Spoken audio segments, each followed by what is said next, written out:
Nesse vídeo, nós vamos falar sobre o GDB, uma ferramenta muito utilizada para auxiliar na depuração. Inicialmente, vale a pena a gente mencionar a forma mais raiz de se fazer depuração.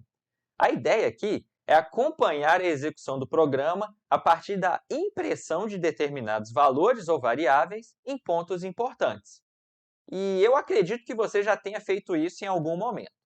Bom, como pontos positivos, podemos dizer que é o jeito mais simples e fácil, e pode ser o mais rápido dependendo da situação. Além do mais, você já sabe fazer, pois basicamente precisa usar um printf ou um cout. Entretanto, podemos citar vários pontos negativos se basear a depuração apenas nessa estratégia. Talvez vamos precisar colocar vários comandos de impressão, o que acaba prejudicando a legibilidade do código. Para verificar diferentes cenários, o código vai precisar ser recompilado várias vezes. Além de que é uma técnica passiva, ou seja, você não consegue fazer pequenas alterações durante a própria execução do programa. Para tentar solucionar esses problemas, podemos fazer uso dos chamados depuradores. No caso, vamos focar no GDB, que é o depurador padrão de C e C++. Mas, geralmente, todos os depuradores possuem um modo similar de operação.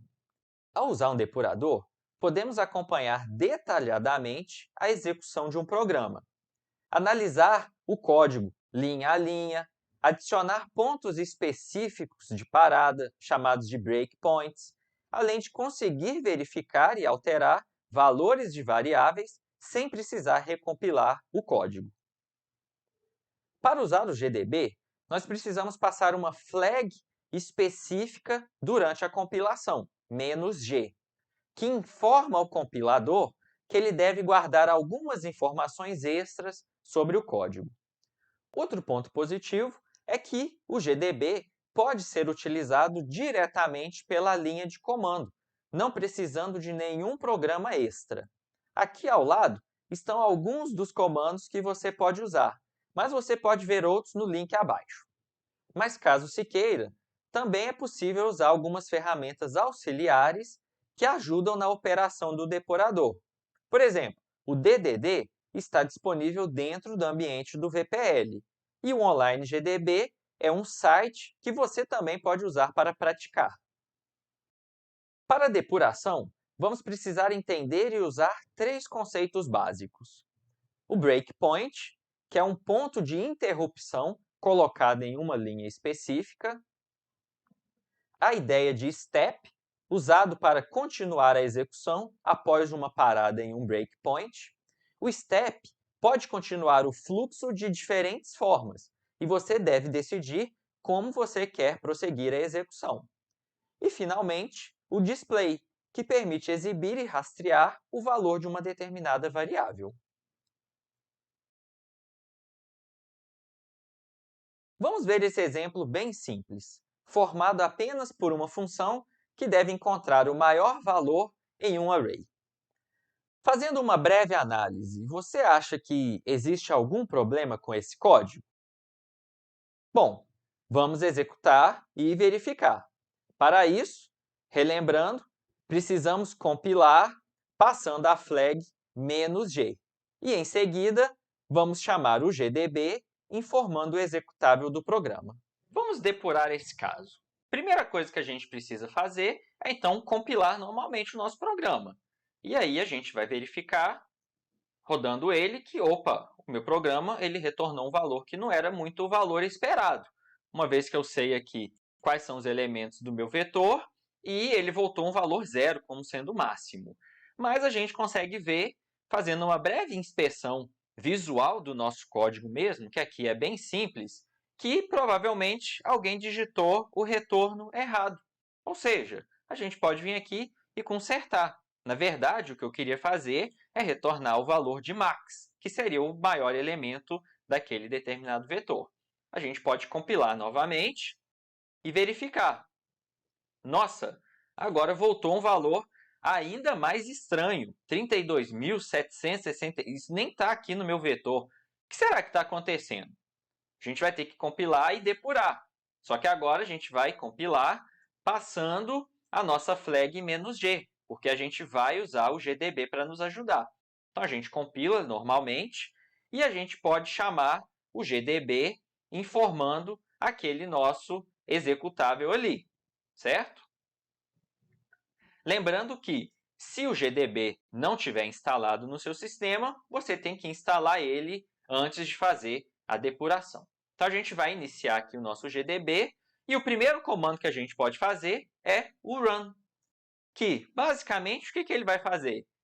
Executar o nosso programa, a gente vai poder ver novamente que o resultado é o mesmo resultado inesperado que a gente tinha anteriormente, e o programa terminou normalmente. Em seguida, a gente pode adicionar um breakpoint, um ponto de interrupção. Vamos colocar um breakpoint, por exemplo, aqui na linha 8. A gente pode fazer isso aqui manualmente a partir do comando break, e a gente informa a linha. Então, foi adicionado ali um breakpoint naquele arquivo de código, naquela posição específica ali na linha 8. A gente pode executar, então, aqui novamente o run. Nesse momento, ao fazer isso, toda vez que ele alcançar aquele ponto de interrupção, ele vai parar. E para prosseguir, a gente vai ter que usar um daqueles comandos de step. A gente vai fazer um S só para dar um step aqui. Ou seja, ele passou da linha 8 para a linha 9. Mas simplesmente ir fazendo essa execução, ela não me informa muito. Seria importante, por exemplo, eu dar um display na variável max que a gente tem aqui, porque é ela que está com algum problema. Então, se a gente fizer um display max, essa variável agora ela vai começar a ser rastreada. E a gente consegue, inclusive, ver que o valor no momento que ela tem ali é 17. A gente pode prosseguir com a execução dando o comando step, no caso aqui, resumido ali pelo S. Então, a gente pode fazer isso. Novamente, ele alcançou a linha 8. A gente executa de novo. Ele está fazendo aquela verificação. Foi para a linha 9, em que ocorre a atribuição. E, finalmente, a gente vê que o nosso max recebeu o valor 21. E a gente pode, então, ir fazendo esse S, prosseguindo aqui com essa execução. E a gente vê, então, que ele está percorrendo certinho ali o nosso vetor. De repente, atribuiu o valor 32.767. Muito estranho isso, certo? Se a gente continuar aqui, então, prosseguindo, ele foi para a linha do return, a gente prossegue até o final, e ele, então, vai encerrar a execução a partir ali da impressão, que está aqui na linha 21, e, finalmente, o return na linha 23, encerrando ali aquela execução. A gente viu que continua estranho. A gente pode fazer uma nova execução. Ele vai perguntar se a gente quer voltar para o início da execução. A gente vai colocar que sim. Então, ele chegou ali, parou já na linha 8, que é o break que a gente tinha colocado. E a gente viu que só acompanhando o max não deu muito certo. A gente pode dar um display em outras variáveis. Vamos dar um display, por exemplo, na variável i, que é a própria variável do loop também. Ou seja, ela agora passa a ser rastreada. Então, vamos continuar a nossa execução. Então, nesse momento aqui da linha 9, o meu max ainda não teve nenhuma atribuição e o meu i ele tem o valor 1. Então, se a gente for acelerando aqui a nossa execução, a gente vê que o nosso i está com o valor 4 nesse momento e o max 44, que ele encontrou. Quando o i é o 4, ele está acessando o último valor, que é o 2. Não deve ser feita nenhuma atribuição. Entretanto, se a gente continuar a execução, a gente vai ver que, opa, o meu i ele foi para 5. Lembrando que 5 pode ser o tamanho do meu vetor, mas ele só percorre com o índice até o tamanho menos 1. Lembra que começa do 0. Então, é nesse momento que, ao acessar a posição do vetor 5, essa posição ela é uma posição que não é do meu vetor. Ela é uma posição qualquer do sistema. E aí, ele pegou um valor lixo qualquer que estava naquela posição. Então, a gente pode vir aqui e consertar que, na verdade, eu não precisava fazer um menor ou igual o tamanho do meu vetor, mas, na verdade, eu só tinha que fazer um menor. Quando a gente quiser interromper o GDB, a gente pode simplesmente vir aqui e dar um quit, que ele vai perguntar se a gente quer sair, e sim. Vim aqui, posso vir então aqui novamente compilar, posso compilar com a flag "-g", não vai ter problema aqui agora. Executei errado chamando o GDB, a gente não precisava disso, podia só fazer a execução do meu executável normal. E aí a gente vai ver que, ok, aquele valor estranho, ele não é mais retornado, mas eu ainda continuo tendo um valor errado. Agora eu vou mostrar um jeito um pouquinho diferente de fazer essa depuração.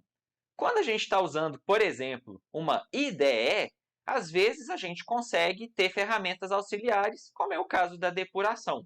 Se você estiver usando VS Code, e aqui de novo, isso é apenas uma sugestão, um exemplo, você pode configurar o seu VS Code. Por exemplo, eu estou usando no Windows baseado no próprio WSL. E eu configurei ele para fazer a depuração visual a partir do GDB. Você pode olhar na internet tutoriais de como fazer isso. Então, apenas para ilustrar, com a IDE, a gente pode novamente colocar breakpoints em diferentes lugares aqui e fica bem fácil de ver visualmente onde que o breakpoint foi colocado. E aí a gente pode vir aqui, por exemplo, e clicar que a gente quer fazer um build e um debug ao mesmo tempo. Então, se a gente fizer isso, ele vai executar utilizando o meu WSL e aí, visualmente, a IDE facilita muito para a gente. Então, a gente tem aqui onde que os breakpoints foram colocados, os valores das variáveis locais que a gente tem até o momento, e ele já parou na execução no meu breakpoint que eu tinha colocado. Então, é fácil de acompanhar qual linha que foi interrompido. A gente pode dar aqui um step over, por exemplo. Ele vai para a próxima linha de instrução, que ele vai chegar aqui. Nesse momento, eu quero dar um step into. Por quê? Eu quero entrar dentro dessa função findMax. Então, entrando aqui, novamente, eu consigo acompanhar todos os valores que tem aqui. Foi passado o array como parâmetro, foi passado o valor len5, que inclusive eu consigo ver apenas passando o mouse em cima, e eu sei que a minha execução está nessa linha aqui, nessa instrução. Então, a gente pode dar um step over novamente, e aí a gente vai acompanhando aqui a nossa execução, vendo exatamente quais são todos os valores que foram colocados ali. Então, a gente poderia ir acompanhando e vendo que a gente está no i igual a 1, 2, 3, o max igual a 21 agora, né, sendo atribuído ali o 44. E a gente consegue ir fazendo, então, toda essa execução, retornou o valor max e a gente vê que era exatamente aquele max que foi o valor incorreto. Ou seja, o maior valor do meu vetor não é 44, deveria ser 60. Deixo para você continuar a depuração desse código e encontrar onde que está o outro pequeno erro que faz com que o método findMax não esteja funcionando corretamente. Vamos ver esse outro exemplo, onde queremos calcular o valor da seguinte série que recebe como entradas x e n. Como falamos, temos que evitar ao máximo a presença de erros, mas caso eles apareçam, que o código seja fácil de trabalhar. Considerando isso, como poderíamos fazer essa implementação? Pensando na ideia do dividir para conquistar, quantas operações estão envolvidas? Ou seja, podemos modularizar esse cálculo em duas funções. Uma responsável por calcular apenas a parte do fatorial e outra, efetivamente, que calcula a série. Então, aqui temos essas funções. Se você analisar rapidamente, você acha que esse código funciona? Para verificar, precisamos fazer um pequeno teste, ou seja, informar entradas conhecidas e verificar se o retorno está correto. Considerando essas entradas, pause o vídeo e compare a saída do programa com o que era esperado como retorno. Podemos ver que elas são diferentes, mas como descobrir o erro? Vamos fazer essa execução. Nesse caso, apenas para ilustrar, eu vou começar a fazer a depuração usando o Online GDB, caso você queira usar uma ferramenta já disponível online. Então, a gente tem aqui novamente o nosso programa. Primeira coisa que a gente pode fazer é clicar no Run.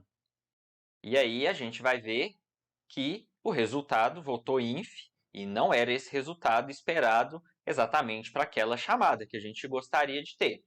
Para você depurar esse código, você vai precisar clicar no Fork This, exatamente para você criar um novo código editável, que não vai conflitar com esse meu código compartilhado aqui.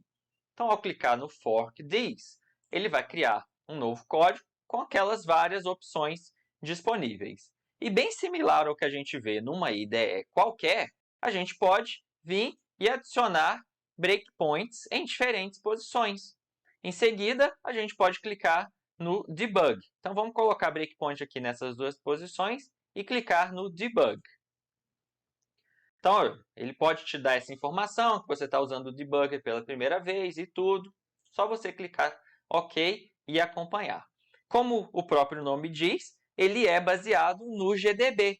Então, é muito legal para a gente aprender os comandos do GDB, em que ele vai mostrar os comandos aqui visuais, mas a gente também vai poder acompanhar exatamente quais são os comandos que estão sendo colocados na linha de comando. Então, se a gente tem que clicar o Start, que vai ser exatamente o Run que a gente já viu que ele faz. E aqui ele já até me informa que tem 2 breakpoints. E logo após dar o Run, então, o primeiro breakpoint ele já parou aqui, e a gente pode, então, usar exatamente todos aqueles diferentes tipos de step que a gente viu. Aqui, no caso, quero dar um step into.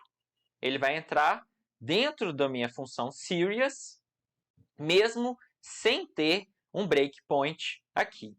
Se eu clicar um continue, ele vai avançar até o outro breakpoint que a gente tem. E aí a gente pode ver exatamente os comandos que ele está fazendo aqui. Ó. Meu step into foi um S, um step. Depois eu dei um continue. Aqui do lado, ele inclusive mostra a pilha de chamadas e as variáveis locais. No caso, a variável local que eu tenho aqui é basicamente o FAT. Então, você pode usar também essa ferramenta para praticar uma depuração mais visual e, ao mesmo tempo, já aprender os comandos da linha de comando do GDB.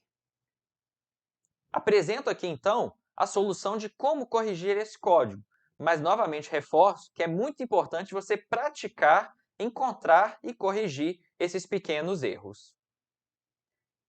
Nessa aula, vimos uma ferramenta que nos auxilia a ter uma forma mais sistemática para encontrar erros nos nossos programas. Entretanto, mesmo após encontrar o erro, a correção é outro passo muito importante. Muitas vezes, é tentador adicionar algum código extra apenas para tratar e, incorretamente, consertar os casos errados. Programadores experientes sabem que essa abordagem geralmente leva a outros bugs, que também precisarão ser corrigidos. Logo, as boas práticas de programação também devem servir de guia nesse momento.